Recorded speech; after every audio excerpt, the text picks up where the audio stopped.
여러분 반갑습니다. 반갑습니다. 한 달 동안 잘 계셨습니까? 저도 한 달을 안식년으로 쉬어보긴 처음입니다. 한 달 만에 보니까 여러분 반갑고 행복합니다. 한 달 만에 보는데 여러분 제가 변한 게 있습니까? 변한 게 있어요? 없어요? 없어요? 여러분 시간만 그냥 한 달 흘러간 걸까요? 사람이 무엇인가 변했다 이렇게 느끼려고 하면 이전과 이후가 확연하게 달라야 금방 쉽게 느낄 겁니다. 시각적인 변화로 느낄 수 있겠죠. 제가 머리를 확 깎고 왔다든지 아니면 머리를 길러서 꽁지머리를 하고 왔으면 어우 변하셨네. 여러분 그렇게 이야기할 수 있을지 모르겠지만 그런 시각적인 변화는 별로 없을 겁니다. 또 우리는 살면서 감정적인 변화를 시각적인 변화만큼은 아니라도 몇 마디 대화로 느낄 수도 있습니다. 다정다감했던 사람이 갑자기 싸늘한 반응을 보이면 저 사람 왜 그러지? 뭐 나한테 실망한 게 있나? 아니면 내가 뭔가 잘못했나? 우리는 그렇게 변화를 느낄 수도 있고요. 아니면 조금 더 시간이 걸리겠지만 행동이나 태도 또는 습관 같은 것이 변할 때 우리는 변화를 느끼기도 합니다. 자기만 알던 이기적인 사람이 어느 날 갑자기 남을 배려하고 또 양보할 줄도 알고 자기가 희생할 줄도 알면 저 사람 정말 변했다. 여러분 그렇게 이야기를 하죠. 또 늘 서두르고 성질이 급했던 사람이 차분하게 이야기하고 행동도 차분하게 하는 것을 보면 저 사람이 변했다. 그렇게 말하기도 합니다. 우리는 이렇게 이전과 이후가 달라진 것을 새로움이라고 이야기할 수도 있습니다. 새로워진다는 것은 변화를 의미하고 여러분 가운데서도 아마 그런 걸 느낄 겁니다. 내가 조금 변했으면 좋겠다. 내가 좀 달라졌으면 좋겠다. 이런 모습은 내가 봐도 싫은데 나는 지금보다 더 나은 나를 만들 수 있는데 그런 의미에서 아마 여러분 조금은 변하기를 원하는 사람도 있을 겁니다. 좀 더 나은 삶을 위한 그런 변화를 선택하기도 하지만 때로는 생존을 위해서 변화해야만 하는 그런 때도 있을 겁니다. 지금은 세계 어디를 돌아다녀 보아도 금방 볼 수 있는 우리나라 기업이 하나 있죠. 삼성이라고 하는 세계적인 기업입니다. 아마 세계에 나가면 바깥에 나가면 이 삼성이라고 하는 기업이 얼마나 큰 기업인지를 느끼게 될 텐데 사실 예전에 삼성은 이 정도는 아니었습니다. 삼성이라는 기업이 아주 결정적인 변화를 경험한 것은 지금부터 30년 전을 이야기합니다. 우리나라의 대부분의 경영인들이 그 사건을 잊지 않죠. 1993년 6월 7일 독일에 있는 프랑크푸르트라고 하는 곳에서 전 세계에 흩어진 삼성 임원들 수백 명을 다 불러 모으고 지금은 고인이 된 이건희 회장이 지금 우리가 변하지 않으면 우리는 영원한 인류가 될 수밖에 없을 거다. 변해야 한다. 그러면서 한 이야기가 뭐냐면 마누라와 자식 빼고 다 바꿔라. 아주 유명한 이야기죠. 그런 변화가 없이 살아남을 수 없을 것이다. 그때부터 삼성은 변화를 꿈꾸게 되고 지금 30년이 지난 지금 우리나라를 대표하는 기업이 돼 있어요. 그때 변하지 않았더라면 아마 여러분 그렇게 세계적인 기업은 되지 않았을 겁니다. 변했겠죠? 나고 있을 겁니다. 그 당시에 삼성보다 훨씬 큰 기업이 소니라고 하는 기업이었습니다. 지금 소니는 일본에서도 그 자리가 위협될 정도로 세계에서는 이미 도태된 기업입니다. 좀 넓게 이야기하면 세상에 변하지 않는 것은 아무것도 없습니다. 모든 것은 다 변화의 과정이 있습니다. 단지 이것이 어떤 변화인가 하는 것이죠. 좋은 변화인가 부정적인 변화인가 앞으로 나가는 진보적인 발전적인 변화인가, 아니면 퇴보되어져서 결국엔 낙오하는 변화인가, 아니면 자연스러운 변화인가, 아니면 강요된 변화인가, 그런 의미가 오히려 중요하겠죠. 오늘 본문 말씀에 보면 누구든지 그리스도 안에 있으면 이전 것은 지나갔으니 보라 새 것이 되었도다, 그렇게 이야기합니다.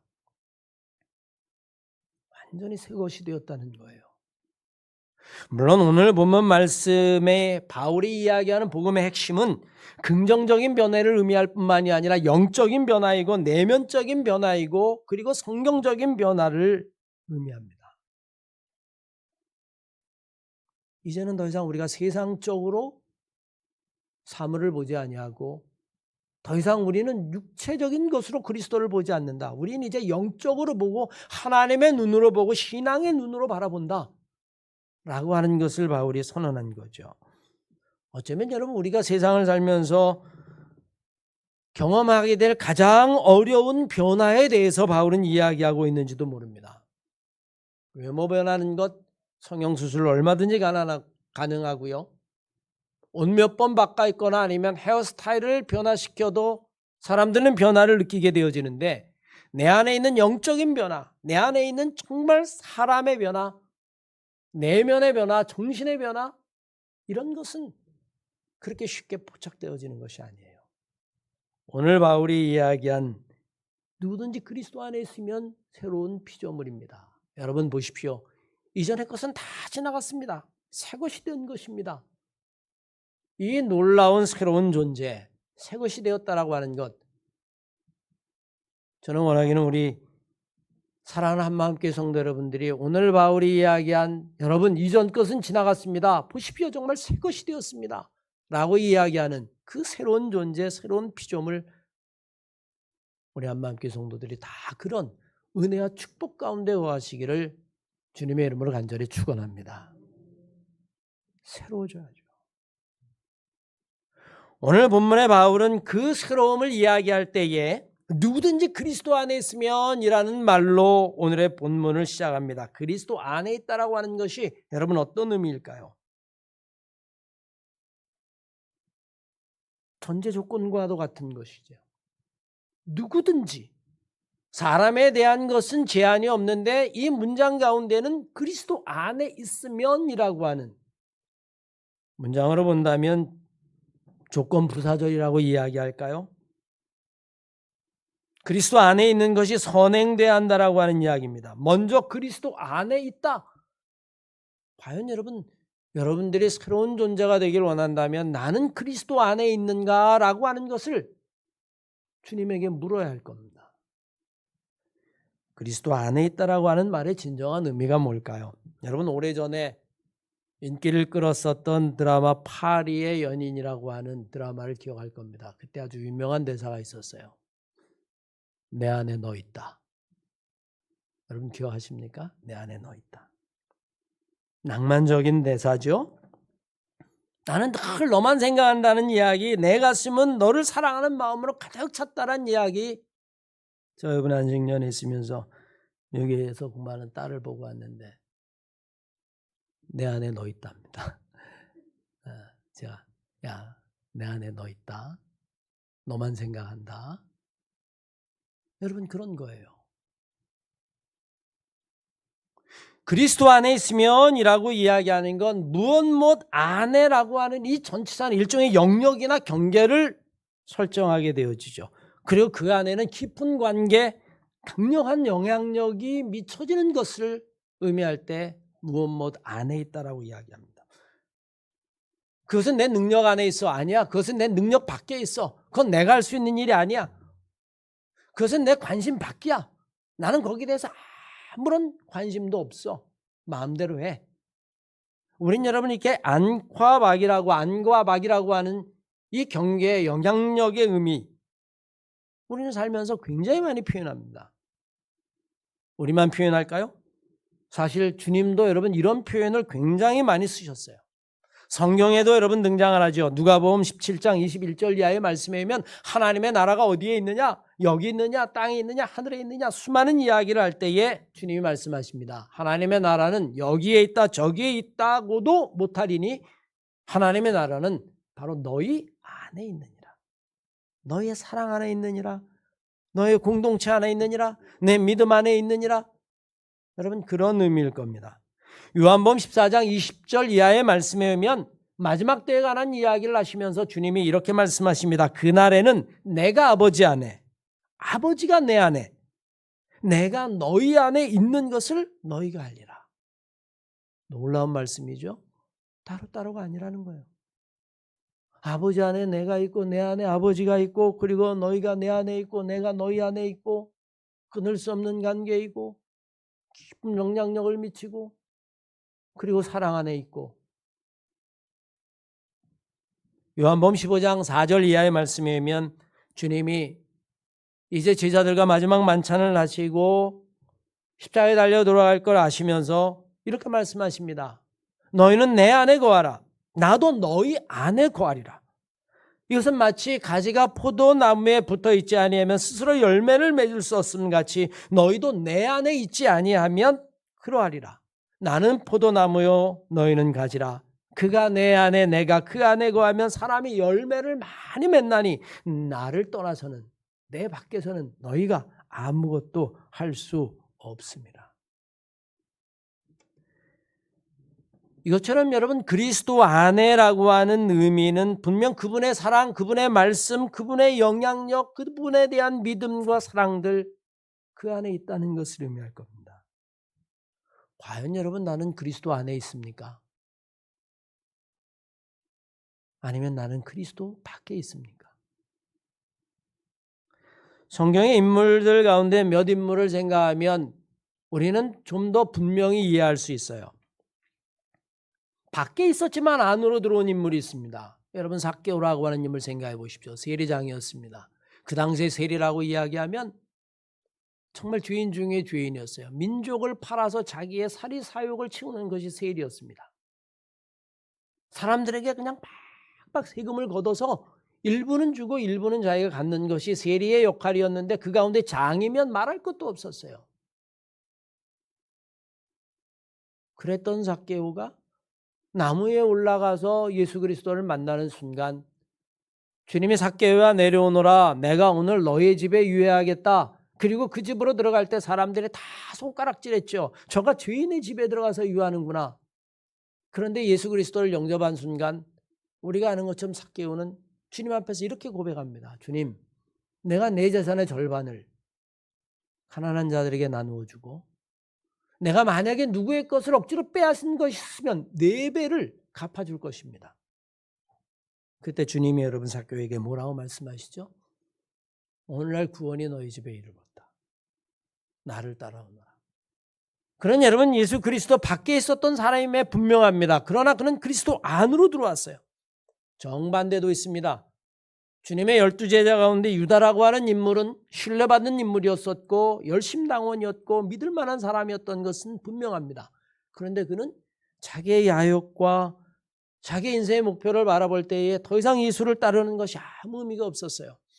그래서 그는 예수를 은30냥의 제사장에게 팝니다. 그는 분명히 예수 안에 있었던 사람이에요. 그리스도 안에 있었던 사람입니다. 그런데 그는 그리스도 밖의 사람이 되었어요. 안과 박을 오갔던 사람도 있죠. 고기를 잡던 어부였습니다. 그는 평생 고기를 잡으면서 인생을 마쳐야 될 텐데 주님이 그를 부르십니다. 나를 따라오너라. 내가 너로 하여금 사람 낚는 어부가 되게 하리라. 그는 여러분 재산 그리고 배 다 버려두고 예수를 따릅니다. 밖에 안에 들어온 사람이죠. 그런데 주님이 십자가에 달려 돌아가시는 것을 보고 그는 나는 예수를 모른다 3번씩이나 부인합니다. 그리고 여러분 갈릴리 바닷가로 다시 고기 잡는 어부가 되어갑니다. 그는 그리스도 밖으로 갔죠. 부활한 주님이 갈릴리에 갑니다. 그리고 베드로에게 이야기합니다. 내가 나를 사랑하느냐? 내가 주를 사랑하는 주께서 하십니다. 3번이나 그런 대화를 나누고 나서 내 양을 먹이라. 그는 다시 그리스도의 안에 있는 사람이 되었습니다. 여러분들은 지금 어디에 있습니까? 그리스도 안에 있습니까? 아니면 그리스도 밖에 있습니까?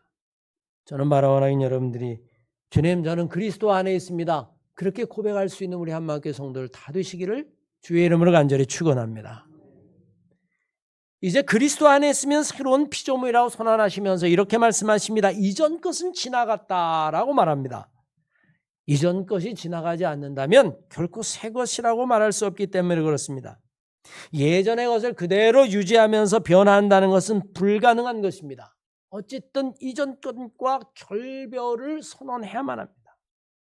이전 것이 무엇인가 사람마다 다 다를 수 있고 상황마다 다 다를 수 있어요. 오늘 본문 말씀이 바울이 이야기한 고린도서 5장에서 이야기는 이제는 내가 더 이상 사람의 눈으로 세상의 눈으로 인간적인 것으로 그리스도를 보지 아니하고 사물을 보지 아니하고 형제를 보지 않겠다. 나는 정말 신앙의 눈으로만 보겠다. 나는 이전 것은 다 버렸다라고 하는 의미죠. 여러분, 내가 버려야 될 것, 내가 지나갔다라고 선언해야 될 이전의 것이라고 하면 여러분 무엇이 있을까요? 나는 무엇을 버려야 할 것인가? 삼성을 이야기했습니다만 1993년에 그 일이 있은 후에 2년 있다 삼성은 구미 사업장에서 불량 휴대전화 15만 대를 불태우는 퍼포먼스를 합니다. 혹시 여러분 기억하시는 분이 있을지 모르겠어요. 저는 보니까 그때 기억이 나요. 방송에서 보도를 했었어요. 15만 대면 여러분 작은 액수가 아니죠. 그거를 다 쌓아놓고 그 사업장에서 그냥 확 불질러 버렸어요. 불량률이 10%입니다. 이걸 누가 사겠냐는 거예요. 사는데 10 중에 하나가 여러분 불량률이면 이미 그것은 여러분 곤두박질 친 겁니다. 다 태워버리지 않으면 새로워질 수 없다는 절박한 결단이었겠죠. 삼성은 여러분 이런 노력으로 세계 최고가 되었다라고 이야기합니다. 전혀 다른 기업으로 바뀌기 시작합니다. 불량률 제로, 이제 더 이상 양으로 승부하지 아니하고 질로 승부하는 기업이 됩니다. 저는 여러분 지금 어떤 기업을 옹호하는 것이 결코 아닙니다. 거기에 대한 부작용도 많을 겁니다. 어쨌든 과거와 결별하지 아니하고 새로움이라고 하는 것은 여러분 그것은 불가능한 것이에요. 지나갔다라고 하는 의미는 이제는 여러분 결별이라고 하는 것 그리고 새로운 미래에 대한 도전이 없으면 그것을 받아들여지지 아니하면 우리는 여러분 새로움을 경험할 수 없을 겁니다. 지금 여러분 교회의 위기가 그래요. 코로나 이후로 더군다나 우리 한마음교회는 이제 1년 이내로 이것을 비우면 우리는 마치 광야를 지나야 하는 이스라엘 백성들처럼 어느 곳에서 우리의 예배를 드릴 수 있을까? 과연 어느 곳에 예배를 드려야 우리가 다 모일 수 있을까? 그럼에도 불구하고 우리는 어쨌든 이곳을 떠나 나가야 한다라고 하는 이 절박함, 지나간 시간들과는 결별해야만 우리가 새로운 미래를 꾸밀 수 있다라고 하는 것, 정말 여러분 보통 기도의 제목이 아니에요. 그러나 우리는 여러분 그 시간을 지내야만 합니다. 이전 것은 지나갔으니 보라 새 것이 되었도다라고 이야기합니다. 오늘 본 말씀에 바울이 우리에게 들려준 이야기, 그것은 단지 지난 것을 버리는 것을 넘어서서 지금 내가 하나님의 은혜 가운데 새로워지고 있어야 한다는 거예요. 그런데 여러분 오늘 본문 말씀의 이야기 아주 놀라운 비밀이 숨겨져 있습니다. 버리기만 해도 사실은 새로운 사람이 될 수 있어요. 돈, 명예, 권력 그것 때문에 뭐 인간관계 다 포기하고 그 돈에 매달렸던 사람이 이러고 인생을 살아보니 돈이 다가 아니더라 라고 이야기해서 돈에 대한 욕심만 버려도 우리는 그 사람이 새로워진 것을 압니다. 새로워진 거예요. 왜? 예전 것을 버렸으니까. 이기적인 사람이 자기 이기심을 버리고 타인을 생각하고 배려하는 마음만 가져도 그 사람은 새로워진 겁니다. 왜? 그런 극도의 이기심을 버렸으니까 말이에요. 우리는 버리는 것만으로도 새로워질 수 있는 길이 얼마든지 있습니다. 삶의 무기력, 나태, 게으름, 인생은 아무것도 아니야. 그냥 이렇게 살다가 죽을 거야. 이런 사람이 삶의 열정과 부지런함 그리고 삶의 목표를 가지고 무기력과 나태를 버려도 그 사람은 새로워진 겁니다. 나는 무엇을 버리면 새로워질 수 있을까? 예배를 소홀히 여기던 사람이 예배 중심으로 변하면 여러분 그것도 변한 것입니다. 가장 큰 영적인 변화일지도 모르고 어쩌면 우리가 지금 우리 교회 공동체가 직면한 문제인지도 몰라요. 우리 교회 가장 중요한 문제가 뭘까요, 여러분? 교회를 건축한다라고 이야기하면 보통 사람들이 건축 헌금을 가장 걱정하죠. 우리는 지난 10년 동안 기도한 대로 그런 걱정은 하지 않는 그런 자리에 와 있습니다만 이제 우리가 걱정해야 되는 건 뭐죠? 보통 교회들이 걱정하는 그런 걱정이 아니에요. 이거 헌금을 어떻게 할 것인가? 수십억이 될 텐데. 이제 우리의 걱정은 어떻게 하면 흩어지지 않냐고 여전히 모여서 이 공동체를 유지할 수 있을까? 그 생각을 하면 여러분 더군다나 코로나 이후에 그런 생각을 하면 한 달 내내 잠이 오지 않아요. 과연 우리는 이 새로움을 우리는 맞이할 수 있을까? 정말 우리에게 주어주신 하나님의 은혜의 시간에 이 은혜의 시간에 우리는 여전히 새로운 건물, 새로운 공간, 새로운 시대, 새로운 시간들을 우리는 맞이할 수 있을까? 우리가 그것을 준비하고 우리가 그것에 합당한 신앙생활을 할 수 있을까?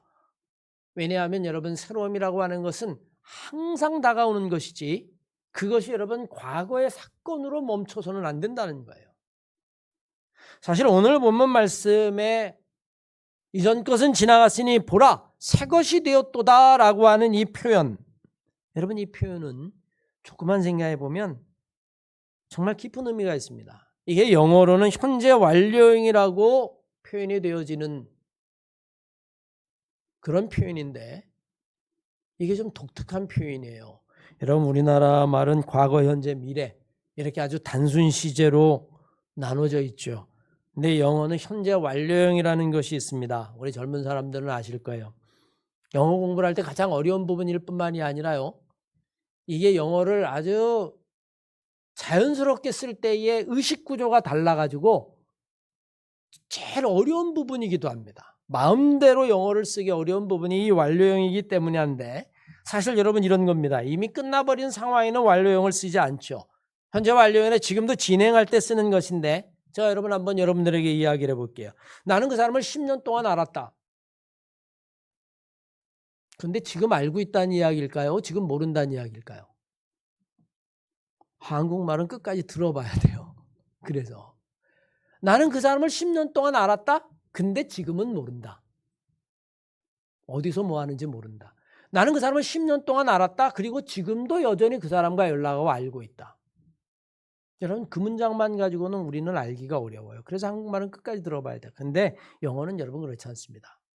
동사 하나의 변화인데 그 동사 하나만 봐도 이게 과거냐 현재 완료냐에 따라서 이 사람이 10년 동안 과거에 알았다는 건지 아니면 지금도 여전히 이 사람을 알고 지내고 있다는 건지 그게 확연히 구분이 돼요. 여러분 이게 왜 중요할까요? 오늘 본문 말씀에 바울은 완료형을 쓰고 있다는 겁니다. 예전에 새로워졌는데 지금은 새롭지 않다는 이야기가 아니라 예전에도 새롭고 지금도 새롭고 날마다 새롭고 예전에는 열심이었는데 지금은 열심이 아니에요. 여러분 이건 과거형입니다. 예전에는 예배가 정말 소중해서 이 주일 성수하는 건 내 생명같이 지내고 그런데 지금은 예배를 드리는 게 오히려 더 힘들고 그런 새로움이 아니라는 겁니다. 예전에도 예배를 정말 소중히 여기고 쉼없이 예배를 드렸는데 지금도 여전히 그 예배가 새롭고 지금도 여전히 예배를 중요하게 생각한다는 겁니다. 왜 제가 이런 말씀을 드리냐면 예전에는 새로웠는데 지금은 새롭지 않은 경우를 우리는 인생을 살면서 너무나 많이 보기 때문입니다. 한때 조폭 두목으로 소문이 났던 조아무개 씨, 그가 감옥에서 여러분 예수를 영접해서 새로워졌다라고 이야기했었을 때에 정말 대대적으로 선전을 했어요. 야, 주목세계의 그 깡패가 주님을 만나서 새로워졌다더라. 집사가 됐다더라. 교회 언론에서 엄청나게 여러분 광고를 하고 변화의 아이콘으로 그렇게 여러분 광고를 했습니다. 그런데 그는 지금 그 새로움이 여러분 유지될까요? 안타깝게 여러분 옛날 세대로 돌아가 버렸어요. 여러분 조세형이라고 압니까? 대도 물방울 다이아? 그를 통해서 세상에 물방울 다이어가 있는 걸 알려줬죠. 그가 감옥에 있을 때에 영락교회 한 집사님이 계속 편지를 쓰고 그래서 그를 새로운 사람으로 만들어서 한간엔 그가 어디에서 목사 안수를 받았다는 이야기도 들렸었습니다. 그래서 여러분 엄청나게 완고를 하고 제가 알기로는 아마 그 집사님과 결혼도 하지 않았나. 그건 불확실한데 하여튼 그래서 사람들이 대도가 변했다. 정말 도둑이 변해서 참 사람이 됐다. 엄청나게 광고를 했어요. 그런데 그는 지금 그 새로움을 유지하고 있을까요? 그 변화를 유지할까요? 천만의 말씀입니다. 그러냐면 일본에도 도둑질하다 잡혀서 감옥에 있고 한국에서 최근에 뉴스를 보니까 또 잡혀서 감옥에 있어요. 새로웠지요. 그러나 과거일 뿐입니다. 변했지요. 그러나 과거일 뿐입니다. 지금은 변화도 없고 새로움도 없는. 오늘 본문 말씀에 바울이 그리스도 안에 있으면 누구든지 새로운 피조물입니다. 여러분 이전 것은 지나갔습니다. 보라 새 것이 되었습니다. 라고 하는 이 새 것은 과거가 아니라 여러분 현재 완료형이라는 거예요. 지금도 여전히 새로울 뿐만이 아니라 내일도 새로울 것이고 그리고 모레도 새로울 것이고 누구든지 그리스도 안에 있으면 하나님의 은혜 가운데에 끊임없이 새로워질 것이라는 바울의 선언이죠. 하나님의 새로움은 여러분 그런 새로움입니다. 왜 그럴까요? 그리스도 안에 있기 때문입니다. 한순간 새로워진 적이 있지만 여전히 그리스도를 떠나서 세상 밖에 있으면 그 세상으로 돌아가 버리는 그런 새로움이 아니라 새로웠던 적도 있었지. 그러나 이제는 다 끝났어. 여러분 그런 새로움이 아니라는 겁니다. 새로워졌어. 더 새로워졌어. 오늘은 어제보다 더 새로워지고 내일은 오늘보다 더 새로워질 거야. 그런 새로움이라는 겁니다. 오늘 바울은 이들에게 분명히 이야기하죠. 여러분 누구든지 그리스도 안에 있으면 새로운 피조물입니다. 이전 것은 지나갔습니다. 옛 것은 버리십시오. 옛 것 한 가지만 버려도 여러분은 이전보다 새로운 사람이 될 수 있습니다. 여러분이 버려야 될 것들을 기억해 보십시오. 이제 여러분 새로운 사람이 되었습니다. 큰 과거형이 아닙니다. 지금 새롭고 내일 새롭고 모레가 새로울 것입니다. 한순간이 아니란 이야기입니다. 매 순간 새로워진다라고 하는 이야기입니다. 새로움이 멈춘다고 하는 이야기가 아닙니다. 또 새로워지고 또 새로워진다는 것입니다. 오늘 새로워졌으면 내일도 새로워진다는 것입니다. 그것이 하나님의 은혜라고 하는 사실이죠. 멈추지 않고 매 순간마다 새로워지기 위해서 우리는 분명 그리스도 안에 있어야만 합니다. 사랑하는 안마교회 성도 여러분, 우리에게는요 이제 예전에는 경험하지 못했던 새로움들이 훅훅 우리에게 다가올 겁니다.